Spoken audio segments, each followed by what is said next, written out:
वलीद साहब, इसके ऊपर क्या तरीकाकार इख्तियार करना चाहिए? आपकी जमात की एक पोजीशन इनको एडवांटेज करती है, वो पता नहीं है उसको इस्तेमाल करना चाहते हैं कि नहीं चाहते। एनएससी के ऊपर आप पब्लिकली इस बात के हामी है कि उसको रिव्यू करना चाहिए जी। और ख़ास तौर पे मैंने आपको आपके पिछले हफ्ते भी आपके शो पे ये अर्ज़ किया था कि जब इमरान खान प्राइम मिनिस्टर थे तो उनको बड़ी उलझन थी इस बात के ऊपर कि 57% जो है वो शुबे ले जाते हैं और 53% तकरीबन वफाक के पास रहता है और 43.8%।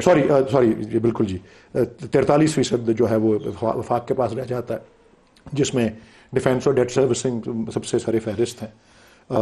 और बिल्कुल उस वक्त ये बात दुरुस्त थी और आज भी उस असूलन ये बात दुरुस्त है। लेकिन अगर आप इशारा ये कर रहे हैं कि जी उसके हवाले से हम कोऑपरेट करें, मतलब आइन की जो 26वीं और 27वीं तरमीम के ज़रिए जो उसको नेस्तो नाबूद कर दिया गया है, जो उसकी इमैस्कुलेशन कर दी गई है, उसके बाद अब हमसे क्या तवक्को की जा सकती है? बल्कि आप अगर 26वीं तरमीम के बाद ही देखें, उस वक्त भी कोई बात शुरू हुई थी, ये आज से तकरीबन 1 साल पीछे चले जाएं, कि कोई गुफ्तो शनीद और वो सारा सिलसिला गवर्नमेंट और अपोजिशन का। तो उसमें अगर आपको याद हो उस वक्त हमने क्या शराइत रखी थी? हमारी शराइत ये थी 26वीं तरमीम वापस ली जाए, पहली शर्त। दूसरी शर्त 26 नवंबर की judicial inquiry, independent judicial inquiry हो। नंबर 3 9 मई की इंडिपेंडेंट जुडिशल इंक्वायरी हो। और नंबर 4 तमाम पॉलिटिकल प्रिजनर्स को रिलीज किया जाए बशमूल चेयरमैन इमरान खान के।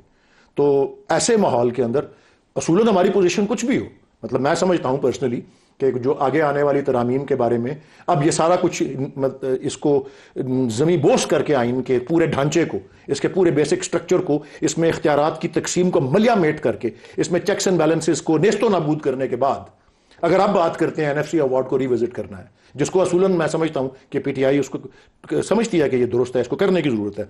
अगर आप कहते हैं कि जी सूबे ज्यादा बनाए जाएं, इस पे पार्टी का मौकफ अभी इतना वाज़ेह मुझे नहीं है, लेकिन मैं खुद समझता हूं as a student of federal structure and whatever कि ये एक मजबूत करता है फेडरेशन को अगर फेडरेटिंग यूनिट्स ज्यादा हों, अब बशर्ते कि एथनो लिंग्विस्टिक लाइन्स पे ना हो, एडमिनिस्ट्रेटिव लाइन्स पे हो। तीसरा, बल्दियाती निज़ाम को मजबूत और मुअस्सर बनाना, हकीकी तौर पर मुअस्सर बनाना। ये तमाम चीज़ों पर असूलन मैं समझता हूं कि कोऑपरेट करना चाहिए।